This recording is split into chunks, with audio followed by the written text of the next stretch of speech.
نبی پاک علیہ السلام نے فرمایا ہے کہ حضرت اویس کرنی ان کی دعا کی برکت سے اللہ میری امت کے لوگوں کی بخشش کرے گا۔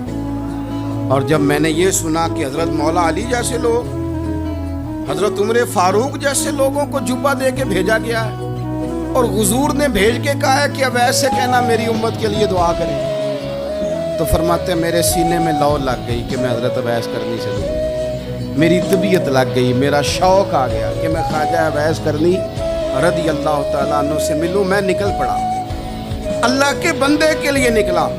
حضرت ارم بن حیان کہتے ہیں، اس کو ابن الجوزی نے بھی لکھا ہے، داتا گانج بخش علی ادویری نے بھی لکھا ہے، کہتے ہیں میں ڈھونڈنے لگا حضرت اویس کرنی کو، بڑے شہروں میں گیا پر وہ ملے نہیں۔ داتا صاحب کہتے ہیں وہ حال والے آدمی، ان پر بھی حال تاری رہتا تھا، اسی کسے دے کچھ نہیں جلا دے نہ کوئی ساڈا دردی، وہ بھی اپنی کیفیت میں رہتے تھے۔ داتا صاحب نے لکھا ہے جب دنیا ہستی تھی تو حضرت اویس کرنی رویا کرتے تھے، جب لوگ روتے تھے تو وہ ہنستے تھے، وہ سادہ غذا کھاتے تھے، کسی سے کوئی لین دین نہیں، اپنے طرز کلام، اپنی زندگی۔ یہ لوگ بھی بڑے شاندار ہوتے ہیں۔ فرماتے ہیں کہ وہ اپنے حال میں رہتے تھے۔ حضرت حرم بن حیان کہتے ہیں میں نے بڑی جگہ ڈھونڈا، پر میں جہاں جاتا لوگ کہتے ہاں گندمی رنگ والے، ہاں جن کے چہرے پر کچھ برس کے داغ ہیں، وہ جن کا چہرہ اور وجود بڑا روب والا، وہ اویس کرنی۔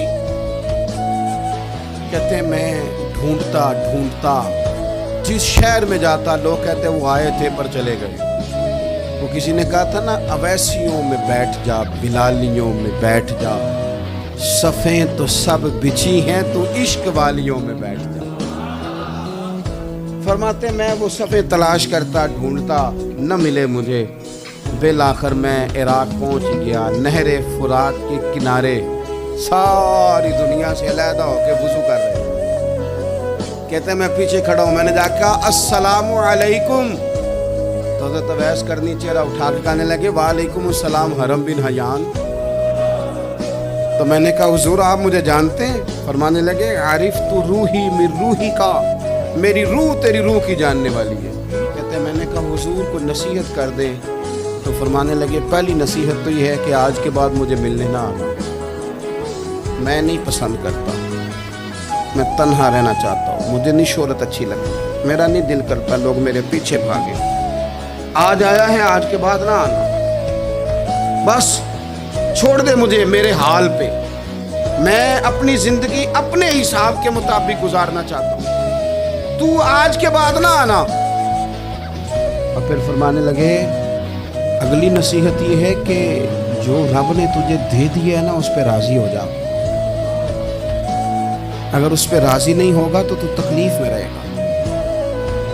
فرماتے ہیں میں نے پھر کہا میرے لیے دعا کر دے، تو انہوں نے ہاتھ اٹھائے، کہنے لگے یا اللہ میری اور اس کی جنت میں ملاقات کرا دے۔